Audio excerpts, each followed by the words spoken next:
ನಮಸ್ತೆ ಗೆಳೆಯರೆ. ಮದುವೆಗೆ ಗಂಡು ಹೆಣ್ಣು ನೋಡುವಾಗ ಸಾಮಾನ್ಯವಾಗಿ ಗೋತ್ರ ಅಂತ ನೋಡ್ತಾರೆ.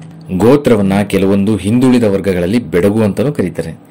ಈಗಿನ ಪೀಳಿಗೆ ಯುವಕ ಯುವತಿಯರಿಗೆ ಬೆಡಗು ಅಂದ್ರೆ ಏನು ಅನ್ನೋದು ಸಾಮಾನ್ಯವಾಗಿ ಗೊತ್ತಿರೋದಿಲ್ಲ.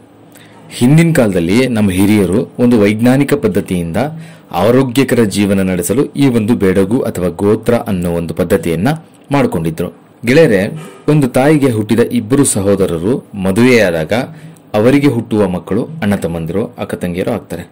ಮತ್ತೆ ಮುಂದೆ ಅಣ್ಣ ತಮ್ಮಂದಿರಿಗೆ ಹುಟ್ಟುವ ಮಕ್ಕಳು ಸಹೋದರ ಸಂಬಂಧಿಗಳೇ ಆಗ್ತಾರೆ.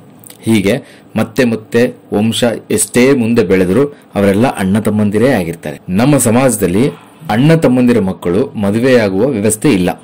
ಕಾರಣ, ಸಹೋದರ ಭಾವ ತುಂಬಾ ದೊಡ್ಡ ಪವಿತ್ರ ಸಂಬಂಧ. ನಮ್ಮ ಸಮಾಜದಲ್ಲಿ ಅಣ್ಣ ತಮ್ಮಂದಿರ ಮಕ್ಕಳು ಮದುವೆಯಾಗುವ ವ್ಯವಸ್ಥೆ ಇಲ್ಲ. ಕಾರಣ, ಸಹೋದರ ಭಾವ ತುಂಬಾ ದೊಡ್ಡ ಪವಿತ್ರ ಸಂಬಂಧ. ಅಷ್ಟೇ ಅಲ್ಲದೆ ವೈಜ್ಞಾನಿಕವಾಗಿ ಒಂದೇ ಜೀನ್ಸ್ ಹೊಂದಿರುವ ಇಬ್ಬರು ದೈಹಿಕ ಸಂಪರ್ಕ ಹೊಂದಿ ಮಕ್ಕಳಿಗೆ ಜನನ ನೀಡಿದರೆ ಹುಟ್ಟುವ ಮಕ್ಕಳು ಅಂಗವಿಕಲರಾಗ್ತಾರೆ. ಆದರೆ ವಂಶಾವಳಿ ಬೆಳೆದಾಗ ಯಾರು ಯಾರಿಗೆ ಪರಿಚಯ ಇರೋದಿಲ್ಲ.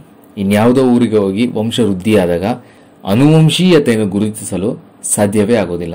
ಈ ವೈಜ್ಞಾನಿಕ ಸತ್ಯವನ್ನ ಅಂದೇ ಅರಿತುಕೊಂಡಿದ್ದ ನಮ್ಮ ಹಿರಿಯರು ಒಂದೇ ಜೀನ್ಸ್ನಲ್ಲಿ ಆಗಬಹುದಾದ ಮದುವೆಗಳನ್ನ ಮತ್ತು ಅಣ್ಣ ತಮ್ಮಂದಿರ ಸಂಬಂಧದಲ್ಲಿ ಅರಿಯದೇ ಆಗಬಹುದಾದ ಮದುವೆಗಳನ್ನ ತಪ್ಪಿಸಲು ಈ ಗೋತ್ರ ಅಥವಾ ಬೆಡಗು ಅನ್ನೋ ಒಂದು ಪದ್ಧತಿಯನ್ನ ಮಾಡಿಕೊಂಡಿದ್ರು.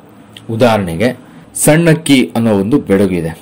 ಮದುವೆಗೆ ಗಂಡು ಹೆಣ್ಣು ನೋಡುವ ಸಂದರ್ಭದಲ್ಲಿ ಮೊದಲು ಬೆಡಗು ಯಾವುದು ಅಂತ ಖಚಿತಪಡಿಸಿಕೊಳ್ತಾರೆ. ಒಂದೇ ಬೆಡಗು ಬಂದಲ್ಲಿ ಅವರು ಅಣ್ಣ ತಮ್ಮಂದರು ಎಂಬುದಾಗಿ ಮುಂದೆ ವಿವಾಹ ಸಂಬಂಧವನ್ನ ಬೆಳೆಸೋದಿಲ್ಲ. ಬೇರೆ ಬೇರೆ ಬೆಡಗಿನವರಾದ್ರೆ ವಿವಾಹ ಸಂಬಂಧವನ್ನ ಮುಂದುವರಿಸಲು ಪ್ರಯತ್ನ ಮಾಡ್ತಾರೆ. ಬೆಡಗು ಅಂದ್ರೆ ಏನು ಅಂತ ಗೊತ್ತಾಯ್ತಲ್ಲ ಗೆಳೆಯರೆ. ಈ ಒಂದು ಸಣ್ಣ ಮಾಹಿತಿ ನಿಮಗೆ ಉಪಯುಕ್ತ ಆಗ್ಬೋದು ಅಂತ ಅನ್ಕೊಳ್ತೀನಿ. ನಿಮ್ಗೆ ಇಷ್ಟ ಆದ್ರೆ ನಮ್ಮ ಚಾನಲ್ನ ಸಬ್ಸ್ಕ್ರೈಬ್ ಆಗಿ. ಧನ್ಯವಾದಗಳು ಗೆಳೆಯರೆ.